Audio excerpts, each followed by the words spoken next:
Hey guys, Mr. B here. In this video, we're going through the Chapter 5 review guide on electrons in atoms and electron configuration. So, let's begin here with number 1. What did Niels Bohr's model of the atom look like, and what feature of substances did it help explain? Alright, so if you're doing this on paper, you might draw what Niels Bohr's model looked like. I'm just going to describe it since we are on a digital document here. So, remember that Niels Bohr's model had orbits, right, or circles, where the electrons could go around the nucleus, and they were only able to go at those set distances. So we will say that the Bohr model of the atom included a nucleus with electrons that orbited around the nucleus in 2D circles. The electrons could only be found at certain distances from the nucleus. And what feature of substances did it help explain? It helped to explain the chemical properties that certain elements had. So we can say that the feature of substances that it helped explain was chemical properties and behaviors. Okay, we can look at number 2. What was so wrong with Bohr's model that another scientist by the name of Schrodinger felt he had to make a new one? So the main problem with the Bohr model was that it didn't accurately show how electrons moved. Bohr thought that they went around in circles around the nucleus, and that's not actually true. So the main problem, of course, we'll say is the main problem with the Bohr model was that it did not accurately show how electrons moved around the nucleus and where they were found. All right. Number 3, Schrodinger said that electrons existed in these things called orbitals. What is the difference between Schrodinger's orbital and Bohr's orbit? So, main difference between an orbital and an orbit is that an orbital is 3-dimensional and an orbit is 2-dimensional. Okay, so we can say that the main difference between an orbital and an orbit is that an orbital is a 3-dimensional region of space where you have a high probability of finding an electron, if I can type, whereas an orbit is a 2-dimensional circle that goes around the nucleus. All right. Should be one word. There we go. Okay. Number 4. What are the 4 types of orbitals that exist in an atom? And draw a picture for what an s orbital, a p orbital, and a d orbital look like. Okay, so we can't draw a picture obviously in this, but we can describe them, or we could go onto Google and copy paste an image. I'm just going to describe each one. So what are the 4 types of orbitals that exist in an atom? So we have, we'll say the 4 types of orbitals that exist in an atom are s orbitals, s orbitals, p orbitals, d orbitals, and f orbitals. You can say s orbitals look like a sphere, p orbitals look like peanuts, and d orbitals look like 4-leaf clovers. And it does only ask to describe s, p, and d. It doesn't say anything about f orbitals, so we're not going to worry about trying to describe what they look like. Number 5, how many electrons can exist in an orbital? So this is based on the Pauli exclusion principle, but at most there can be 2 electrons in an orbital. So we can say that only 2 electrons can exist in an orbital. Number 6, how many orbitals are in the s, p, d, and f sublevels? So this is in chapter 5.1, I believe, at the end of it. But remember that there's only one type of s orbital. So s orbitals is one type. P orbitals, there are 3 total p orbitals. D orbitals, there are 5. Okay, 5 d orbitals. And f orbitals, there are 7. Okay, there are 7 f orbitals. Number 7, how many total electrons does the s sublevel hold? The p sublevel, the d sublevel, and the f sublevel. Okay, so s sublevel. Remember that each orbital can only hold 2 electrons. So if there's only one type of s orbital, then at most it can only hold 2 electrons. If there are 3 types of p orbitals, each one can hold 2. That's a total of 6 electrons. For the d orbitals, again, there are 5 d orbitals. Each one holds 2 electrons. That's a total of 10. And then for f, that would be 14. So how many total electrons does the s, p, d, and f sublevel hold? So we can say the total number of electrons for the s sublevel is 2 electrons. For the p sublevel, it is 6 electrons. For the d sublevel, it is 10 electrons. And for the f sublevel, it is 14 electrons. Okay? All right. Number 8, look at the following electron configurations. State which ones are correctly written and which ones are not correctly written. If incorrectly written, fix it so that it is correct. Okay, so let's take a look and see if we notice any problems. So 1s2, 2s2, 2p6, 2d10. Okay, so this right here is a problem because there is no d orbitals at the second energy level. So 2d doesn't exist. So that just shouldn't be there. So for this one, we will say this is incorrect. And it should be 1s2, 2s2, 2p6, 3s2, 3p6. So basically we're just going to get rid of that part. Okay, so that part's just gone, and everything else is fine. Because after 2p comes 3s2, and after 3s comes 3p. All right, second one. AR 4s2 45. Okay, so I'm going to pull up a periodic table to check this one. So we have argon, which is here.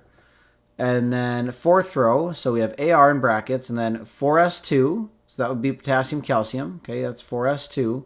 4d5. Okay, so this is the problem right here. Because remember that the D block is one number less than the actual row number. So this is actually 3d5. It would not be 4d5. So the problem here is that that should not be 4d5. It should be 3d5.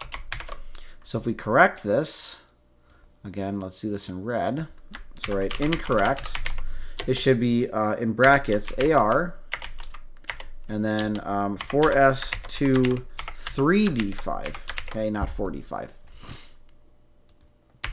Okay.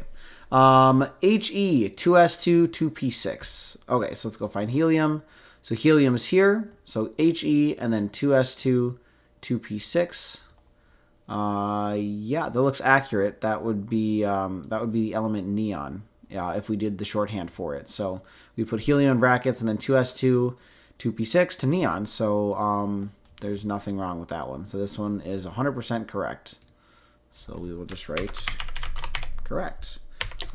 This would be, and we'll just even put it's neon just so that we know that that's the element. So okay, Xe, so xenon, 6s2, 4f14, 5d10, 6p6. Okay, so let's look at a periodic table. So xenon is here. Okay, so this would be xenon, and then 6s2, okay, which we have.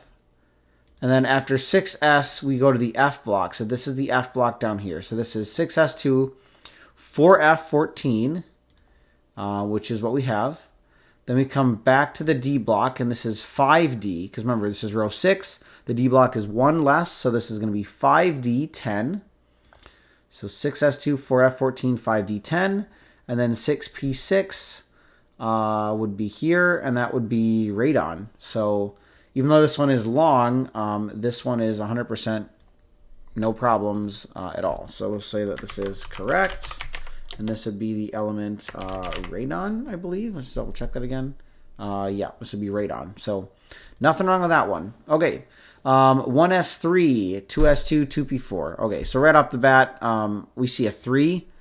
Remember that the s orbitals can only hold 2 electrons at most, so that cannot be a 3. It has to be a 2. So that part is incorrect.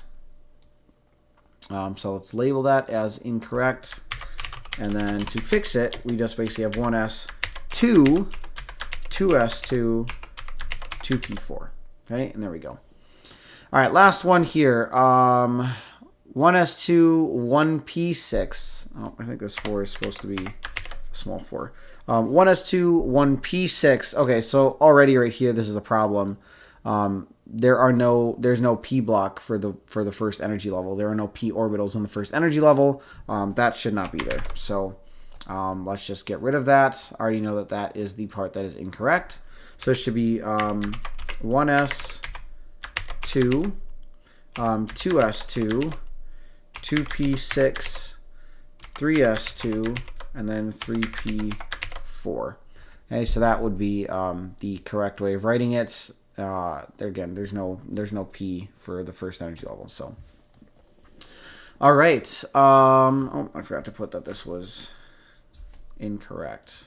Which, I mean, it's obvious that's incorrect, seeing as we wrote out a correct answer. But either way, so let's mark it. So, okay. Number 9. Write the unabbreviated electron configurations and orbital diagrams for the following elements. Okay, so we're first going to write out an electron configuration, and then we'll worry about the orbital diagram.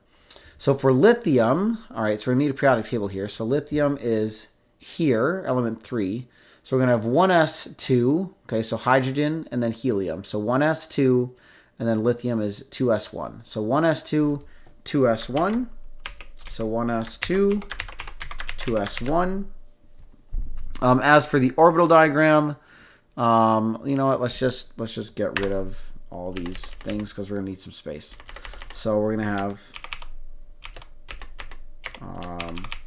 underscores like this, and this is gonna be 1s. This is 2s, and then we'll go insert drawing. How do I do this again? Drawing chart, horizontal line. All right, I was pretty sure I could insert an arrow, but apparently not. I guess I'll just go drawing. New. Okay. Whatever. I guess we'll just do it this way. Okay, so let's go. So draw a line. Oh, no. Okay, draw a line. Draw a line. And then we'll label this 1s. This is a really awkward way of doing this, but for the sake of this video, we're going to do it this way, so whatever. And then arrow. So we're going to have 1s2. So arrow up, arrow down, and then 2s1, arrow up, like that. Save and close. Boom. Here we go. Okay. So let's just take that. And then can we put it like over here? If we erase these things. There we go. Okay. That looks really awkward, but whatever. Oh, that's not what I meant to do. Okay. There is our really weird, crappy drawing, but whatever. It's fine. So, okay. Let's go to silicon. Let's just erase all these lines here. So silicon is here. So this is going to be 1s2, 2s2. Okay, so start writing this out here. So let's go 1s2, 2s2. So 1s2, 2s2, 2p6, 3s2, 3p2. So 2p... Oh, that's not what I meant to do. My bad. Sorry about that, guys.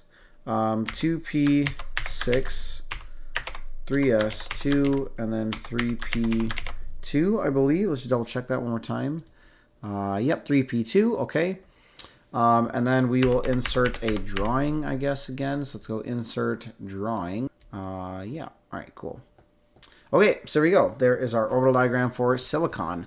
Okay, let's take a look at nickel. So nickel is down here. So this is going to be 1, 2, 3, 4, 5, 6, 7, 8 into the D block. Okay, so I am just going to type this out real quick without looking at the periodic table so much. So if you're not sure how I do this, maybe send me an email so I can show you, but I'm going to do this one just kind of off my head here. So we have 1s2, 2s2, 2p6, 3s2, 3p6, 4s2, 3d8, I believe. Now let's double check that real quick just to make sure. 1, 2, 3, 4, 5, 6, 7, 8. Yep, it is the 8th one in.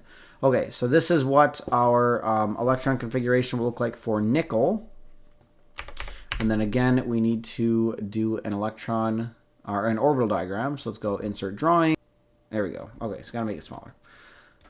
All right, last one here. We have PD, palladium. This is gonna be a long one. Down here, okay. So it is gonna be in the 8th spot in the D block, and it is going to be 4D8. All right, so here's what we're going to do, okay, to do this faster.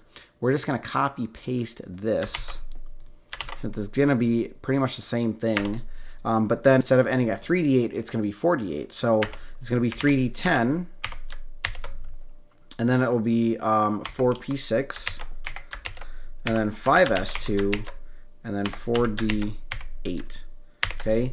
And again, just to show you how I got that. So the last one we did was nickel, which was here. So this is 3D8. That's where we ended last time. But instead, we're going down to palladium. So this instead would be 3D10, which would be to zinc. Then we're in the P block, and this is row 4. So 4P is gallium all the way to krypton. So 4P6 to krypton. 5S2 would be to strontium here in the 5th row. And then back in the D block, this is, remember, 4D, even though we are in row 5. And palladium is the 8th one in, so it'd be 4D8.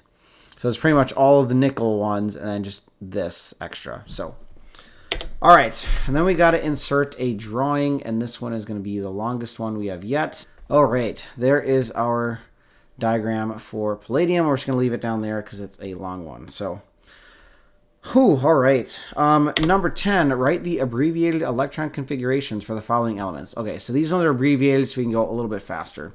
So rubidium. Okay, so let's find rubidium. Rubidium is here. So the first noble gas before rubidium is krypton. So I'll put Kr in brackets. So Kr. And then rubidium is 5s1. So 5s1. And there we go. All right. Re, I believe that is rhenium. So let's take a look. Re is rhenium. Yep, right here. Okay, so we backtrack. The first noble gas we hit is xenon. So we're going to put xenon in brackets. And then we're going to go 6s2. So that's cesium and barium. So 6s2. And then after that, after barium, we got to go to the F block. So the F block, remember, this row here is 4F. So we go 4F14 from cerium all the way to lutetium. So it's going to be 4F14. And then after lutetium, we have lanthanum, and we're going to rhenium. So 1, 2, 3, 4, 5. So it's going to be 5D5. Okay, so that is our shorthand. So 6s2, 4f14, 5d5 with xenon in brackets. Arsenic. So arsenic is here. So this, if we backtrack, first noble gas we have is argon. So we'll put argon in brackets. So Ar in brackets. And then arsenic here says going to be 4s2 from potassium and calcium. So 4s2. Then we have 3d10, so from scandium to zinc, that's 1, 2, 3, 4, 5, 6, 7, 8, 9, 10. So 3d10. And then arsenic is 1, 2, 3 into the p block, and it's going to be 4p3. So 4p, oh gosh, darn it, sorry. Hitting buttons, 4p3. There we go. Our last one, Nd. I don't even know what element that is. What is Nd? Neodymium. All right. So this is going to be down here in the F block. So this is element 60. So if we backtrack, that's, remember, this row here. Okay, this row. Let me highlight this. Okay, a different color, maybe like red. All right. So remember that this row. Maybe I can't highlight. All right, I'll draw this row. There we go. This row, remember, it technically sits right here. So the element before neodymium that is on the noble gases is xenon here at 54. So we're going to have xenon in brackets. Do this in red. There we go. So xenon in brackets. Okay, so xenon's in brackets, and then we're going to start here at 6s2, so cesium and barium, 6s2. And then, technically, we have to hit lanthanum, which is in the D block. So it's going to be 5d1. 5d1.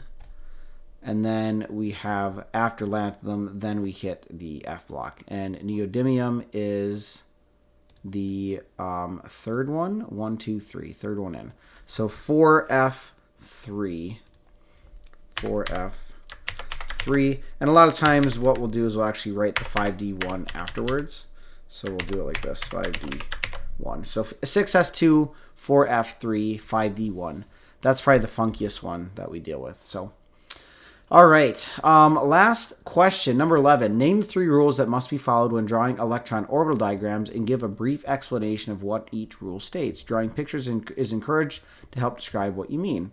Okay, so our 3 rules are the Outback Principle, the Exclusion Principle, and Hund's Rule.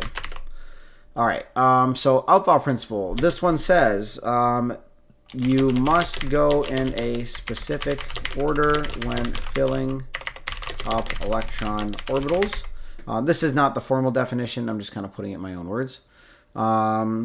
So what this means is, so we'll just go like example. You cannot go 1s, 2, 2s, 2, 3s.